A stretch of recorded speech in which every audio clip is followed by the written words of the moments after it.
Thank you very much. So, Lily just reminded us to pray only for the good things. Of course, Theosophists always pray for the good things, right?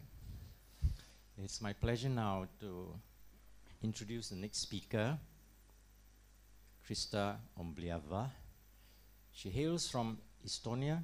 Estonia, one of those 3 countries which became independent from the USSR not so long ago. Estonia, she lives opposite the waters from Maria, from Finland. From a young age, Krista was very interested in spiritual development, philosophy, meditation. And she searched and she searched. And she finally found the TS in 2005 in a TS lodge in Tallinn, Estonia. And then, that was 2005. She must have worked very hard, not only after, but must be before. Because from 2006 onwards, she was able to help spread Theosophy by giving talks and lectures all over Estonia.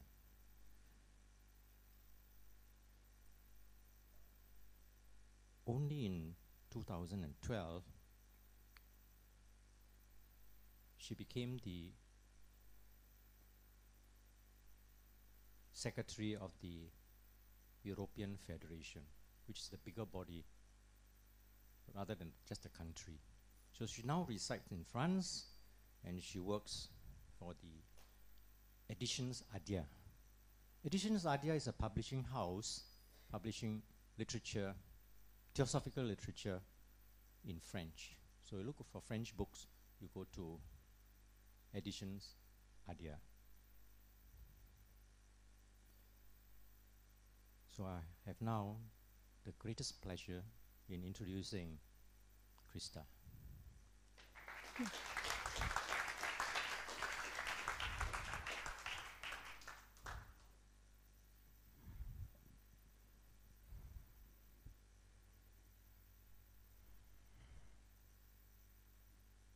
Dear friends, I am really, really happy to be here with you, and that we have this opportunity to have this event. I think being in the TS and working on a daily basis and doing things, we maybe sometimes forget what an opportunity and what a possibility it is to be able to be here and to be part of this.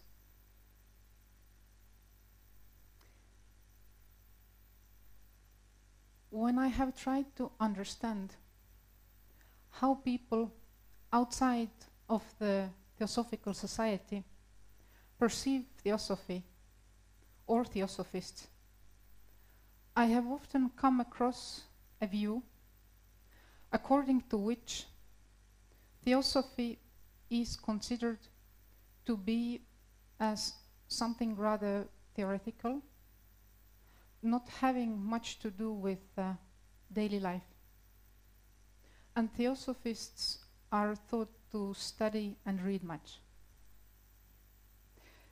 Maybe you have had a similar or a maybe different kind of experience, but it seems to be true that in the TS, knowledge is often considered as something that is to be sought and acquired. Usually those who know more, and especially those who know more and are experts in the secret doctrine, are respected for their knowledge. H.P. Blavatsky has said that the path of Theosophy is a path of Jnana Yoga, or the yoga of knowledge and wisdom. In another place, she has also said that Theosophy is not for mental sluggards. So it seems to be all natural that people who are in the TS have an inclination to study and acquire knowledge. So we try to progress by studying, learning, and asking questions. The concepts that we form on the way will form the basis of our understanding of what Theosophy and spiritual path mean.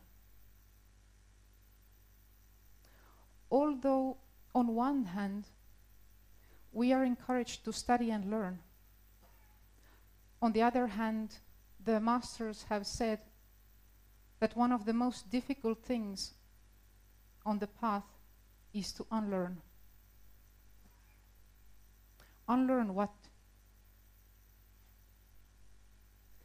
Does it mean that we should unlearn or forget all the acquired knowledge and information that we have gathered? Or does it mean unlearning affirmations, convictions, and beliefs formed based on this knowledge and general culture, what we have begun to take as a norm? Human mind is strange. Due to the way we believe to exist, the ego or the self is constantly seeking a sense of psychological security. And knowledge and studies are no exception as a possible means to provide it. In fact, the ego can use whatever to reinforce its existence, provided it is let to do so. Knowledge and studies can serve like bricks that we add to the walls of our castle of security, so that the walls could be higher and higher and we more safe. I have often met people who have told me that they feel that they do not know enough. Although from a certain standpoint it might be true, from another angle it seems to imply that in the background of the mind there is an idea that one day, a day will come when they will feel that they know enough, that a certain level of security has been achieved. I wonder whether such a day will come, although more knowledge might be accumulated.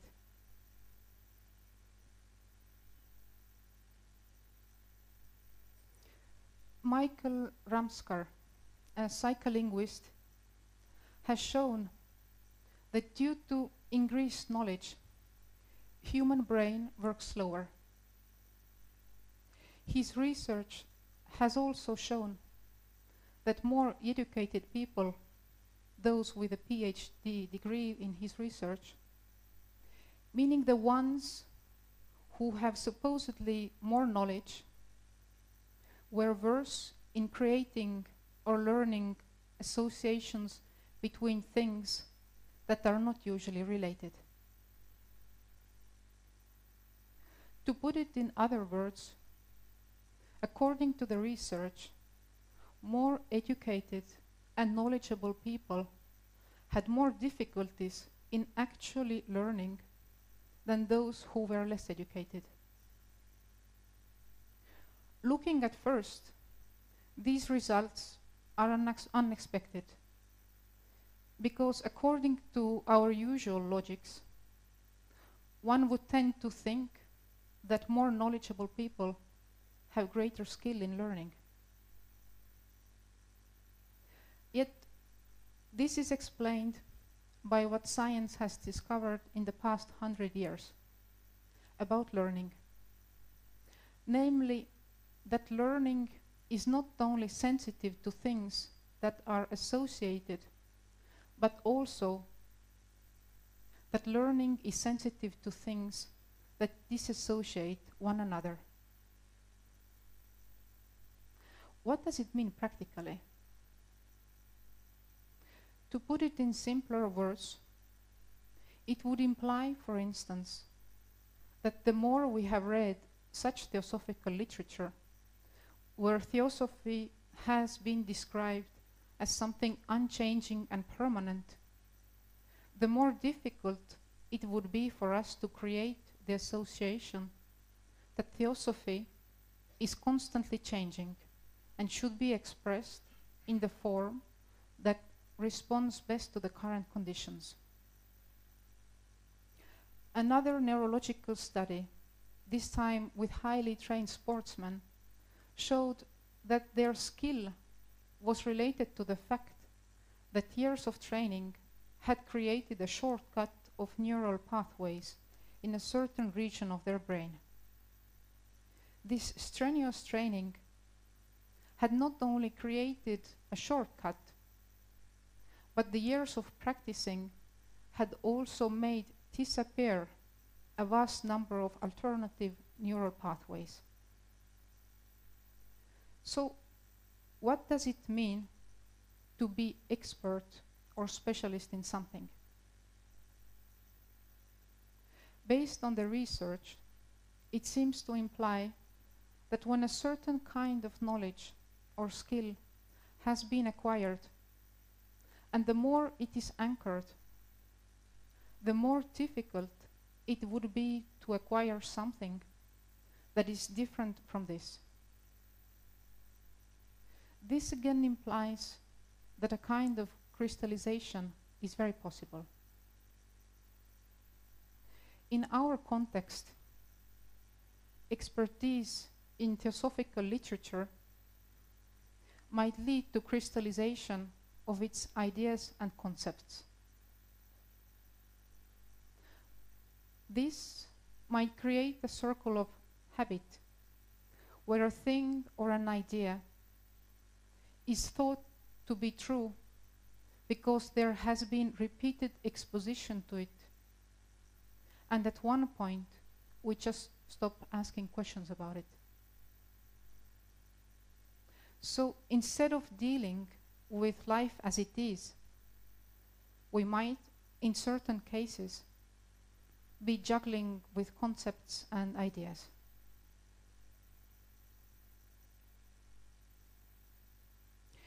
In the letters from the masters, we can find quite many personal instructions given specifically to their recipients.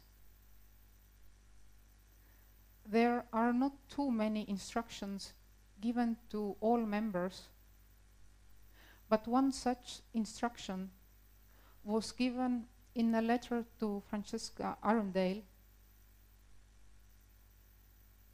Indeed, being an instruction, it does not say that would you please do it and try it and so on and so on.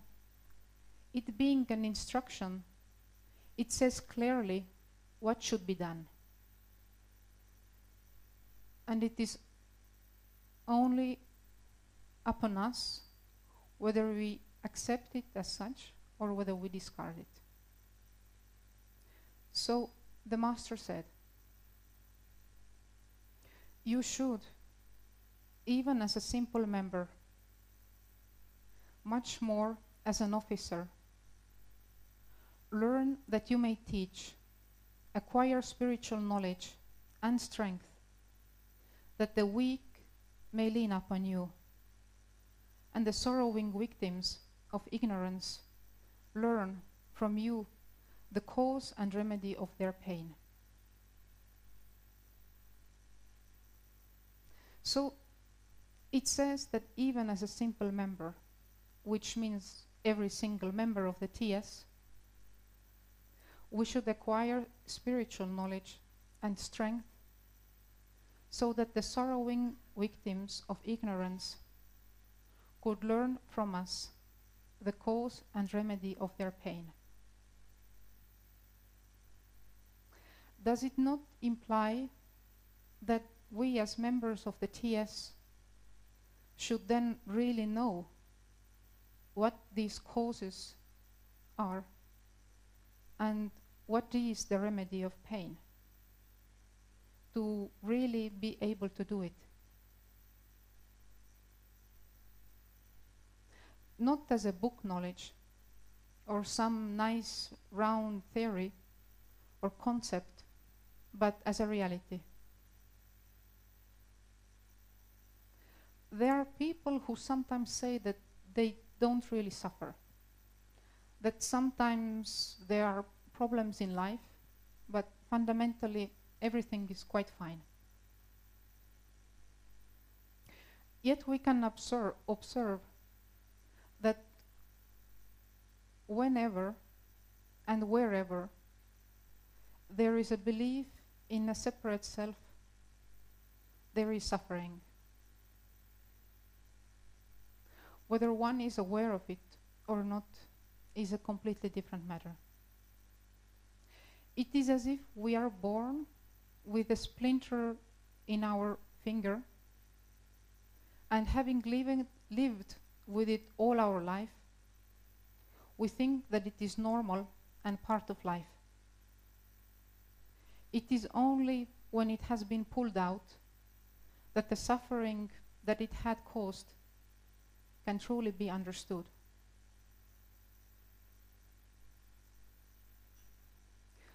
To recognize this human suffering and to see its causes and also remedy, we are to inevitably look at ourselves. Because how can we show what the causes and remedy are if we do not recognize them in ourselves? And looking truly, not only what we think is there or what we would wish to be there.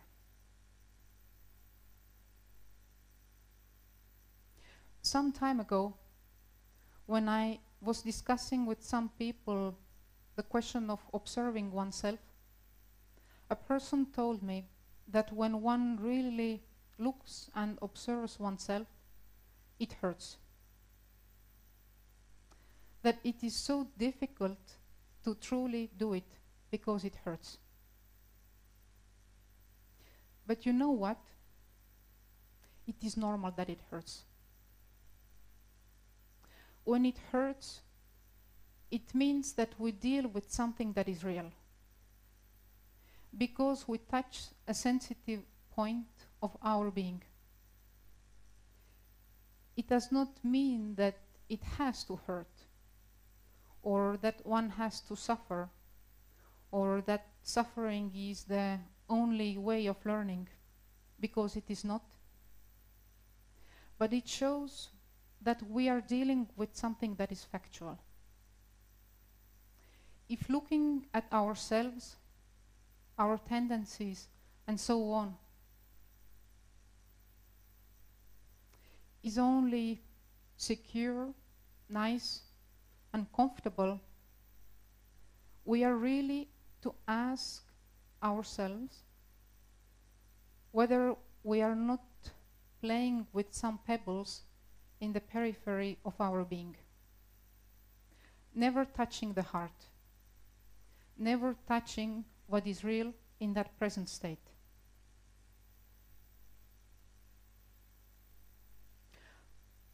What we see when we truly look at ourselves is often considered as a point of weakness, partly because it does not correspond to the idea of what the ego has made us to think in its incessant construction work. And yet, when we look at it more closely, we can see that in our present state of things, it can be a point of deep strength. Why is it so?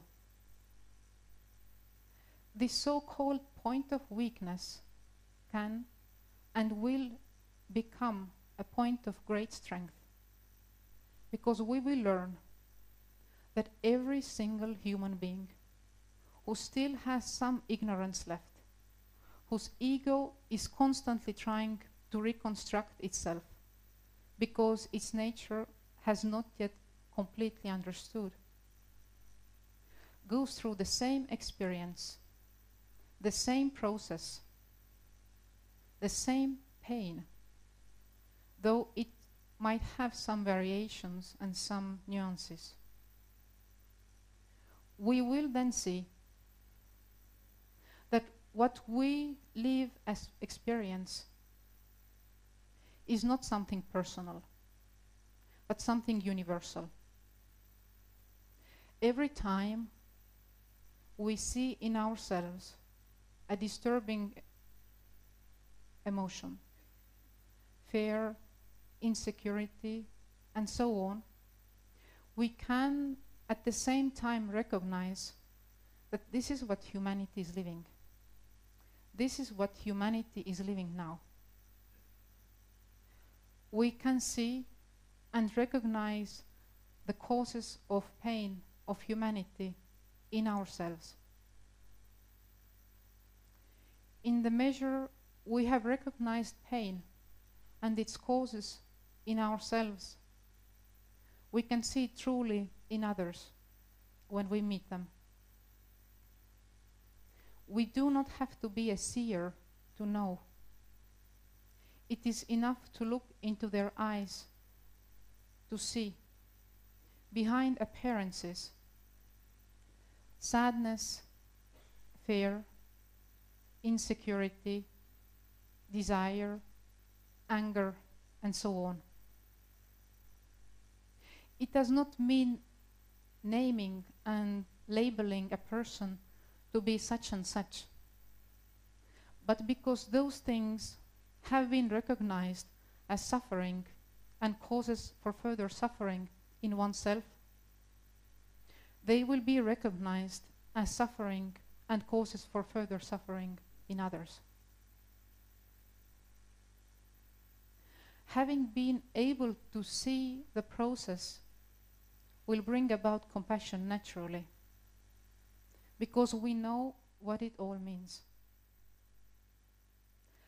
At certain moment, it will lead us to the point where there will no longer be our personal suffering, because it will be the suffering of humanity that is seen in this particular way. So, by seeing what and how we are and function, we discover at the same time the world. And it all will be an unceasing and ever-deepening process. When in the TS we try to do our part, then do we share something that is safe and sure for us? And do we give what we wish to give? Or do we look deeply with care and sensitivity to try to give what is actually needed? Do we share theories and concepts, be as nice as they are? Or do we try to provide a solution? Sometimes it is asked, what is relevant in the current world? How to present Theosophy in a relevant way? What seems to be relevant and needed is a medicine to heal the pain and suffering, because they still exist.